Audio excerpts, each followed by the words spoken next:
Alright, this is Geordie Prepper and welcome to another Prepper's Perspective.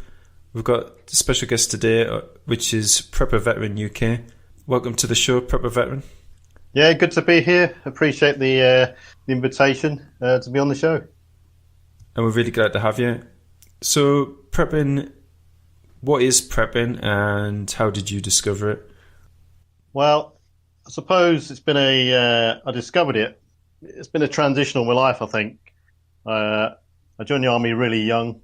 I did 25 years in the army, deployed all around the world from Central America, Bosnia, Kosovo, Sierra Leone, Afghanistan, Iraq.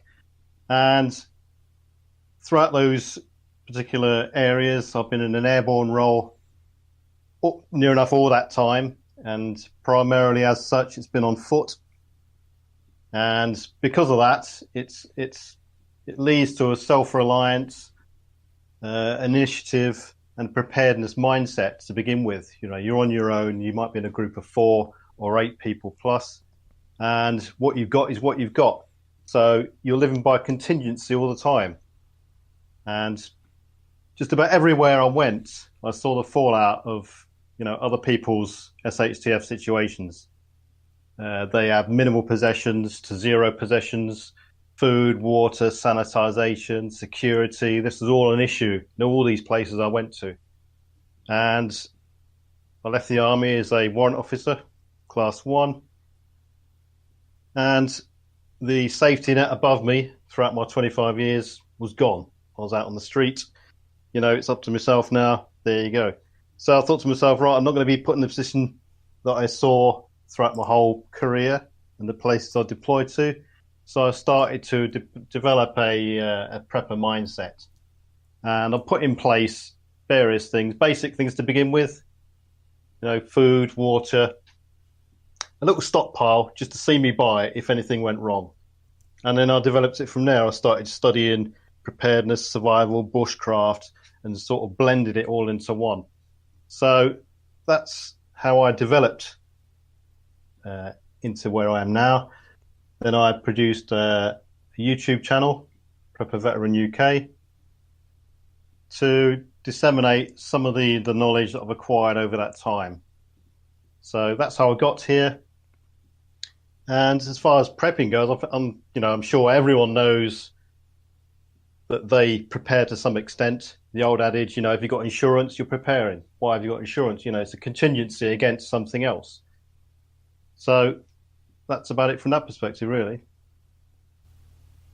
So as preppers, we get a lot of information from online sources, whether that be forums or video sharing sites. So is that a primary source of information, or do you see that as like a secondary source?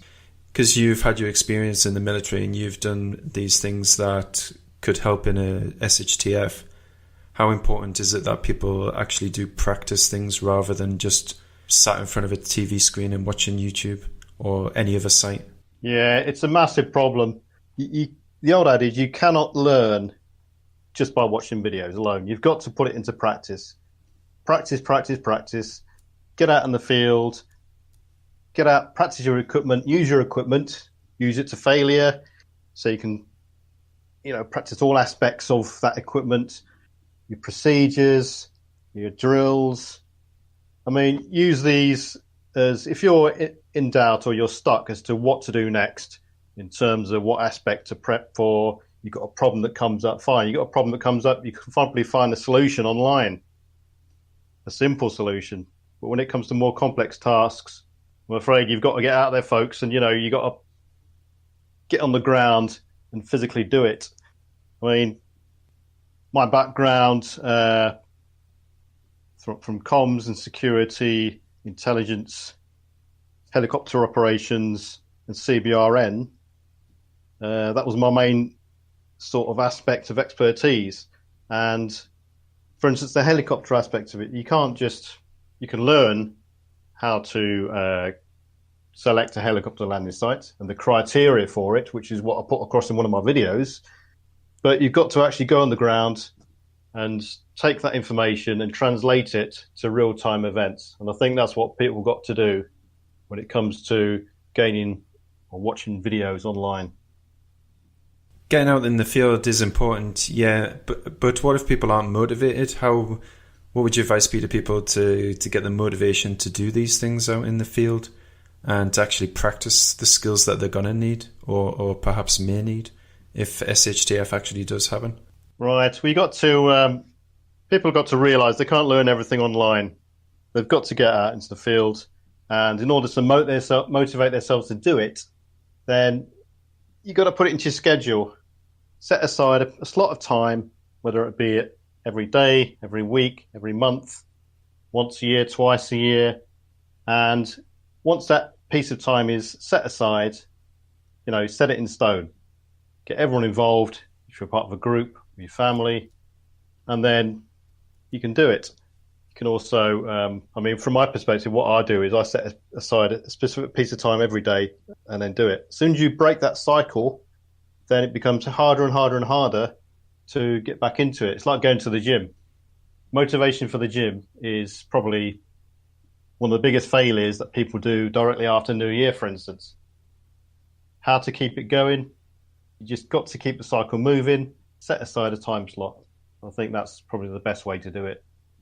And what would you say are the most important things for the first-time prepper? What's the number one prep, would you say? As in an item, or how I would advise them to start? Well, how would they start into prepping? What aspect of their life would be the most significant aspect that they would need to change? Right. There's so many permutations involved in everyone's different. Everyone lives in a different location. The weather could be different, so on and so on. The first thing I'd say to someone is do not go out and buy loads of gear based on what you've seen online. The first thing I'd advise someone to do would be to carry out a threat evaluation of their life and their location, and then formulate some sort of plan based on that assessment. From then, you can only, by doing those two things, pin down what you're going to do in terms of your preparations. You can build up a stockpile of resources then: food, water, medical equipment, cleaning gear, firefighting equipment, security.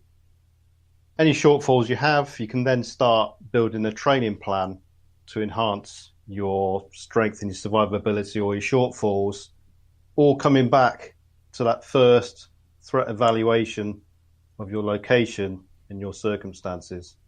I think it all comes back to that, because we're all different. And they would have to be really, really honest about it, wouldn't they? Because they would have to consider things that maybe are uncomfortable, or, perhaps absolutely. So they'd have to think about things that, may not be comfortable to think about, but they would have to think about those things when they make it part of their plan, wouldn't they?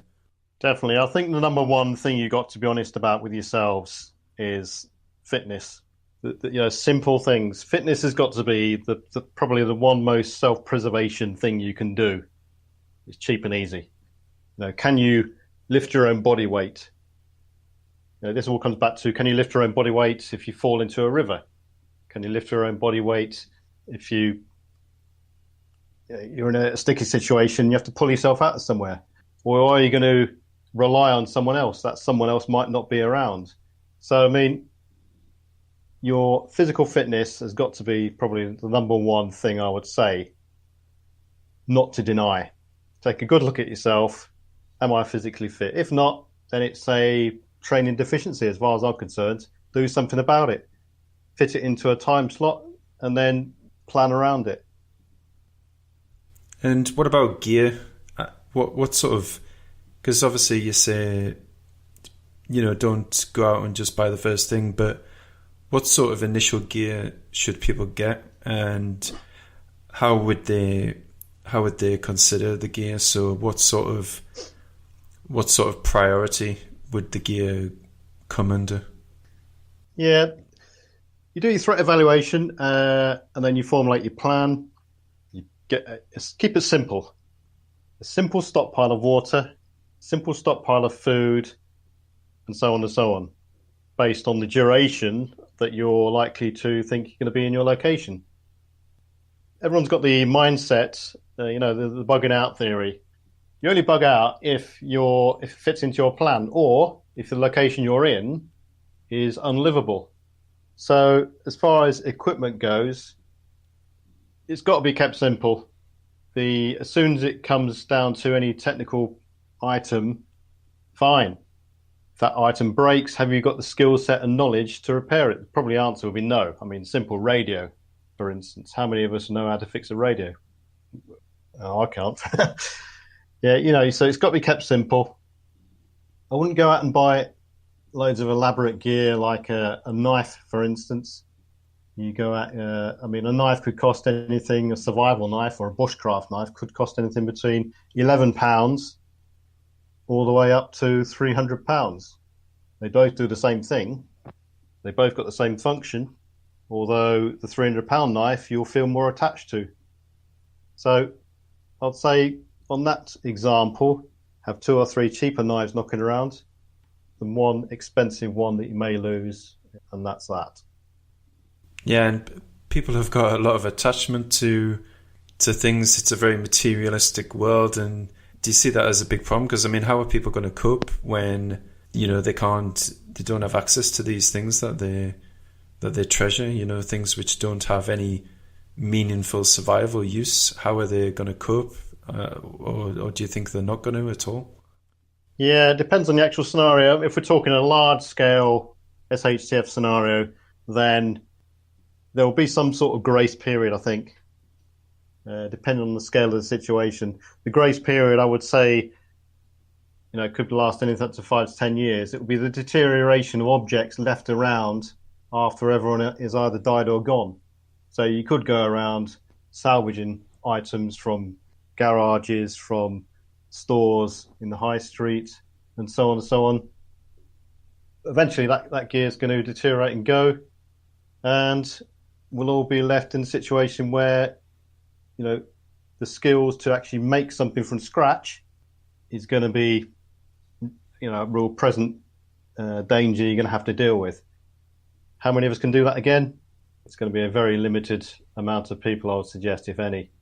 And in your military career, you saw people live in their SHTF situation. How did they cope? Did they just go right back to basics? And what sort of people took advantage of the situation at all? Yeah, I mean, I was in Bosnia. I was in the siege of Sarajevo in '94 when that was happening, and the enclave of Gorazde. I was there as well. I mean, we were living in a perimeter, within a perimeter defendable location, and there were people constantly there looking at you, trying to trade with you. They had limited resources to trade with. We saw, they were making their own gear, simple things. It was a completely simple life. They were making their own lights for lamps for lighting, scrounging, begging for the people who did have various items. Everything was gradually deteriorating. The clothes or metallic items were growing rusty. So, I mean, the grace period for those was really, really short. After a 3 or 4 month period, you could see the gradual degradation of everything around them, from the buildings all the way down to the clothes on their back. So everything was bodged. It was a bodge MacGyver lifestyle that I saw.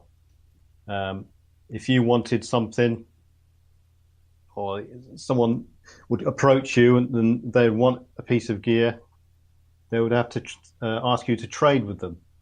And as far as they were concerned, they would have to go out and steal whatever you wanted.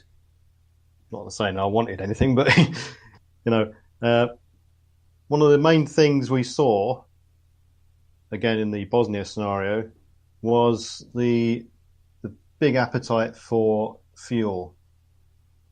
There were loads and loads of people all over the place walking around with cans of empty cans full, wanting diesel or petrol to run their own generators or makeshift vehicles that they made from an old lawnmower or such like, So fuel was a big problem. Food, there were people trading their bodies, prostituting themselves for simple things like cans of meat, cans of beef, cans of pork, and other basic food items. So things were getting really, really desperate. So you can imagine all cards are off the table, really. Gangs started to form. So the estimations that I see on other people's YouTube channels when they talk about SHTF and a without rule of law situation is almost bang on the mark. That is what would happen. And that has happened many times in history before. I've seen it in Sarajevo and other parts of Bosnia, yeah. So effectively they were just using the barter system, would you say, or money was just off the table at that time? Money wasn't necessarily off the table because there was an element of contact with the outside world. There were United Nations forces in that time where they could approach and they could buy things off of them, I suppose. So money wasn't completely off the table, but within their own little societal enclave, then it was more and more of a barter situation, survival of the fittest, and a gang culture. Definitely, yeah. What about the events that are happening now worldwide? Do you think they're going to continue? Are we always going to be in this cycle of exploitation, repression, conflict? You've experienced conflict, and where does it get us, and who does it most affect? Who are the people who don't benefit from this sort of thing? Yeah, that's a big question. I think the people who suffer the most are the women and children because of the lack of capability to defend themselves, and that's nothing against the physical capability of women. That's generally what I saw, and the lack of preparedness and knowledge that they have. The old adage, knowledge goes a long way. That's definitely true. The ability to make your own filter your own water, for instance. The number one priority of life, water, the key skill. That's what I saw. And the way I see things going at the moment, I just generally see a gradual degradation of society, gradual disorder, gradual distrust of the government, gradual distrust of the system, who's behind the system, who's behind the government. And examples every day you hear. Even simple examples like Brexit. We voted to leave, and why haven't we left? Are we going to leave with what we wanted to leave? And so on and so on. Distrust of the government, distrust of society, surviving the initial disastrous event, however large scale that may be, would be just the first step. The steps following that will be the dangerous ones. If you survive the event, fine. You're lucky on that level. Surviving the next stage, which will be the sustainability stage, I'd say, is the next big important step. And to survive that, I think you've got to go into the homesteading aspect of preparedness. And in today's society, we're all reliant on the system. As one of your previous guests said, Geordie Prepper, I think it was, we're only 9 miles away from anarchy and chaos. Well, with the fragility of the country at the moment all around the world, then that is true. You only have to see one snowflake or one vehicle to break down or one train to be late, and the whole knock-on system, it has a knock-on effect all through the system.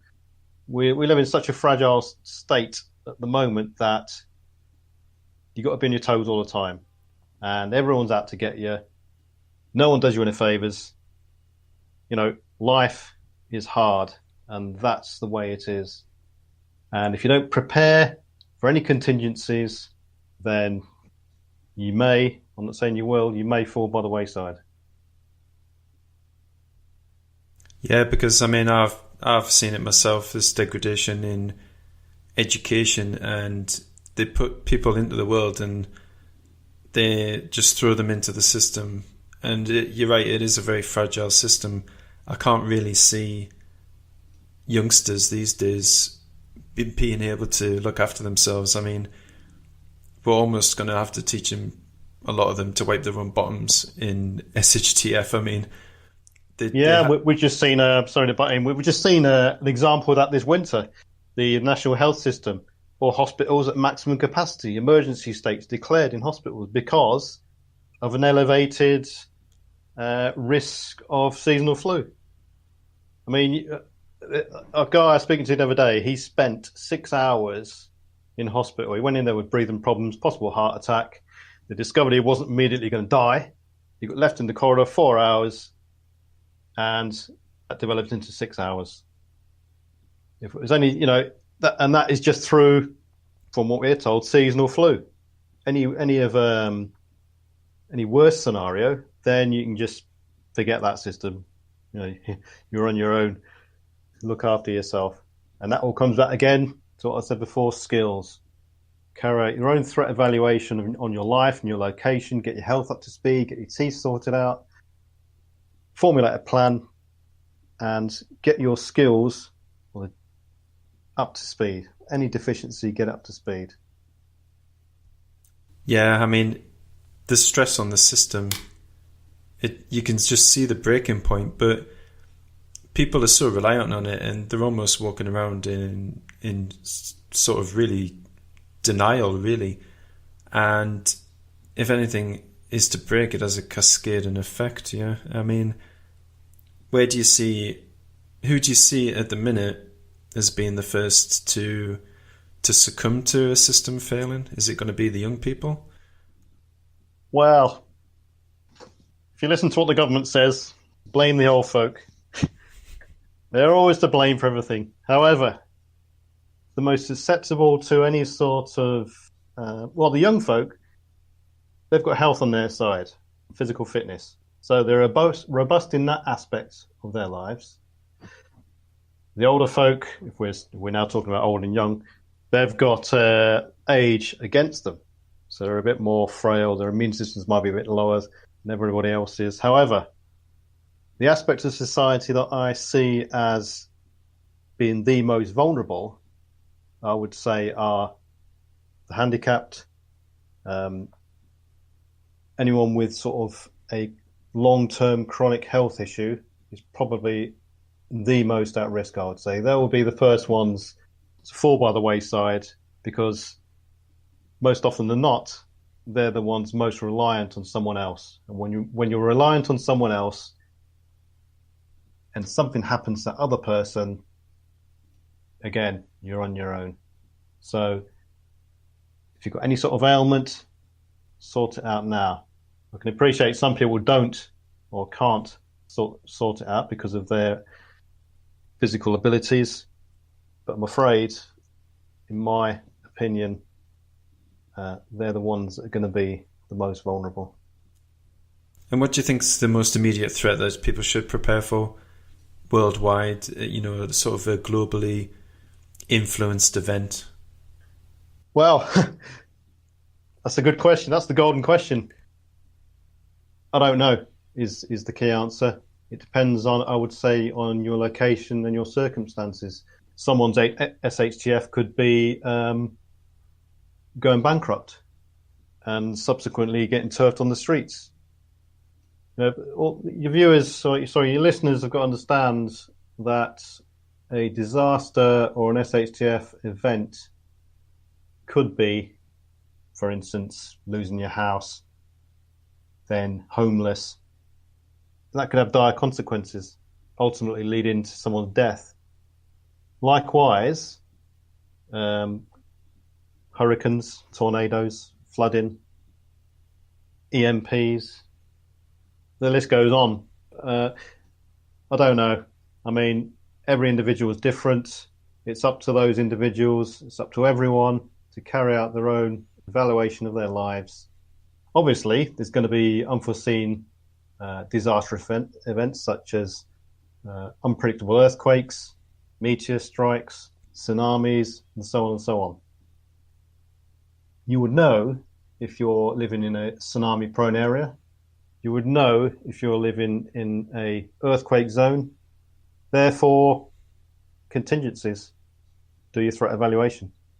It's the unseen events which you cannot predict that are the dangers. You know, it could be breaking down on the side of a desolate road, for instance, with no signal on your cell phone. Then that's your own personal SHTF. That could lead to other dire consequences, hypothermia, death. So, evaluation. And what did you think of people's reactions when the false alarm in Hawaii happened? Where, I mean, we saw people's various things that people did, like putting the children in the storm drains. I mean, what we saw then, that people obviously didn't have any sort of direction. They were just wandering around like headless chickens. Yeah. I mean, yeah. I mean, what you know, the particular one where the kids in the storm drains. I mean, what are the potential dangers there? Had something struck? Yeah, I mean, you're talking the Hawaii scenario. The first thing that pops into everyone's minds is a nuclear attack. If you get to that stage, I mean, those people on TV we saw putting their kids in storm drains. What were they thinking? That was complete panic. You know, putting a kid in a storm drain, for instance, there's various aspects to think about there. Is it going to be safer than lying down with his arms and legs covered or his head covered on the street? Maybe not. The storm drain could have been, if a nuclear device would have detonated offshore, could have generated a tsunami or a wave surge. Storm drain could have got flooded. They could have drowned. You've also not got to overlook the pressure wave that could quite easily kill someone, rupture their internal organs. You know, and it could be amplified within enclosed spaces such as storm drains. So these people completely caught off guard, completely unprepared. I think it was a good wake-up call for a lot of those people. And if I was one of those folk in Hawaii and I was concerned about the threat from North Korea and a rocket attack or a nuclear attack, then I'm afraid I'd be researching what I could do to avoid injury and ensure my longevity after that attack. And any final thoughts on prepping, or just any thoughts that you just want to get across right now regarding life, society, or anything to do with prepping? I think the biggest thing is to keep it real. You know, be honest with yourself. Keep it real. This adage of bugging out into the woods is a complete fantasy. It sounds all good in reality when you're watching videos. You know, everyone dreams about the Davy Crockett lifestyle and going out and living off the land. It's complete fantasy unless you are a hunter-gatherer on the trail or the trap line and you're always out there and you've lived out there and got massive experience. Then it's not going to happen. You'll probably die when your rations run out. After, you know, how far are you going to get when your 3 days bug-out bag rations have gone?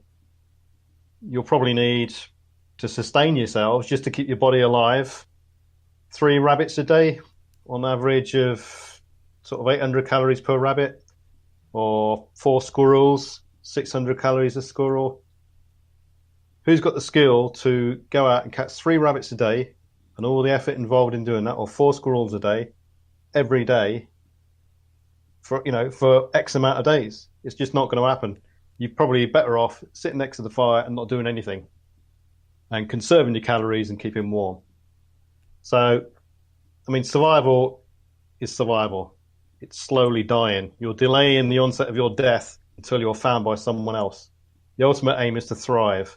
And that the only way to thrive when everything else around you is gone I think, would be the homesteading lifestyle, such as the Amish or the Mennonites, they know how to grow things, they know how to make things, repair things, so on, so on, so on. So keep it real. All your gear, keep it simple. Have a simple plan. Inform everybody about that plan, not just yourself. It's no use being the one member in your family of 4, 5, 6, for instance, who knows it all, if the rest of you haven't got a clue, because you go sick and the rest are stuffed.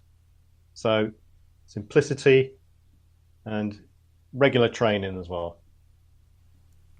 And on that advice, I think we'll draw this episode to a close. So thank you very, very much to my guest, Prepper Veteran. I'll leave all the links to his social media below. What's the best place to get you on? Is it the YouTube still, or is there any other platforms you're reaching out to? Yeah, get me on YouTube, Prepper Vet UK. I'm also on Minds and Steemit. So all the links are associated with each one of those websites. That's great, and they'll be linked below. Thanks a lot. Be safe, everyone. Be prepared. This has been Geordie Prepper with guest Prepper Veteran on Prepper's Perspective. Good night and take care.